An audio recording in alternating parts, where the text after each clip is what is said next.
দ্বিতীয় মেয়াদে ক্ষমতা গ্রহণের পর একের পর এক সংবাদের শিরোনাম হচ্ছেন মার্কিন প্রেসিডেন্ট ডোনাল্ড ট্রাম্প। বাইডেন প্রশাসনের কাছ থেকে শত্রু তকমা পাওয়া উত্তর কোরিয়ার নেতা কিম জং উনের সঙ্গে নিজের বন্ধুত্ব নিয়ে গর্ব করেন ট্রাম্প। এমনকি তিনি উত্তর কোরিয়ার সাথে যুদ্ধে জড়াতে চান না। কিন্তু হঠাৎ কেন প্রেসিডেন্ট ট্রাম্পের এমন বন্ধুত্বপূর্ণ ইঙ্গিত? বিস্তারিত জানাচ্ছেন জান্নাতুন নাহার জেরি।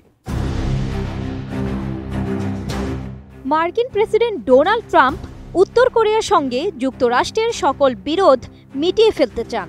২৭ জুন ওভাল অফিসে বিশ্বজুড়ে সংঘাত নিরসনে নিজের চেষ্টার কথা বলতে গিয়ে প্রেসিডেন্ট ডোনাল্ড ট্রাম্প এ আশাবাদ ব্যক্ত করেন বলে মার্কিন সংবাদ মাধ্যম ওয়ান আমেরিকা নিউজ থেকে জানা যায়। হোয়াইট হাউসে বিভিন্ন বিষয় নিয়ে সাংবাদিকরা মার্কিন প্রেসিডেন্টকে প্রশ্ন করেন। উত্তর কোরিয়ার শীর্ষ নেতা কিম জং উনকে কোনো চিঠি লিখেছেন কিনা এমন প্রশ্নের জবাবে মার্কিন প্রেসিডেন্ট ডোনাল্ড ট্রাম্প সরাসরি কোনো কিছু বলেননি। তার বদলে বলেছেন কিম জং উনের সঙ্গে তার ভালো সম্পর্ক ছিল, বোঝাপড়া ছিল দারুণ, দেখা যাক কি হয় ভবিষ্যতে। উত্তর কোরিয়ার সাথে বৈরিপূর্ণ সম্পর্ক নিয়ে ট্রাম্প আরও জানায়, যদি কোনো সংঘাত হয় উত্তর কোরিয়ার নেতা কিম জং উনের সঙ্গে খুব ভালোভাবে মানিয়ে নেবেন তিনি। দুই দেশের মধ্যে কোনো সংঘাতের সম্ভাবনা থাকলে তার সমাধান করবেন তারা। প্রেসিডেন্ট ট্রাম্প কিম জং উনের সঙ্গে তার বন্ধুত্বপূর্ণ সম্পর্কের কথা জানান। যদি সংঘাত হয় তবে তাতে যুক্তরাষ্ট্র ও উত্তর কোরিয়া জড়িত হবে না।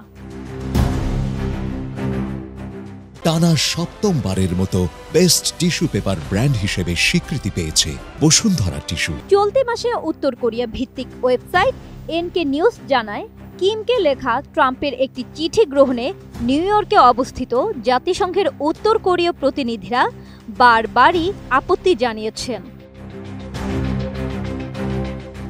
২০১৭ সাল থেকে ২০২১ সাল পর্যন্ত প্রথম যেবার ট্রাম্প প্রেসিডেন্ট ছিলেন, সে সময় উত্তর কোরিয়া ও যুক্তরাষ্ট্রের দুই শীর্ষ নেতার মধ্যে ৩ বার বৈঠক হয়েছিল। ট্রাম্প ও কিমের মধ্যে সে সময় একাধিক চিঠিও আদান প্রদান হয়েছে, যেগুলোকে ট্রাম্প চমৎকার বলে অভিহিত করেছিলেন। যুক্তরাষ্ট্র কিমকে পারমাণবিক অস্ত্র ত্যাগ করতে বলার পর ওই নজিরবিহীন কূটনৈতিক সম্পর্ক ভেঙে পড়ে। দ্বিতীয় মেয়াদে প্রেসিডেন্ট হওয়ার পর ট্রাম্প উত্তর কোরিয়াকে পারমাণবিক শক্তি হিসেবে স্বীকার করে নিয়েছেন।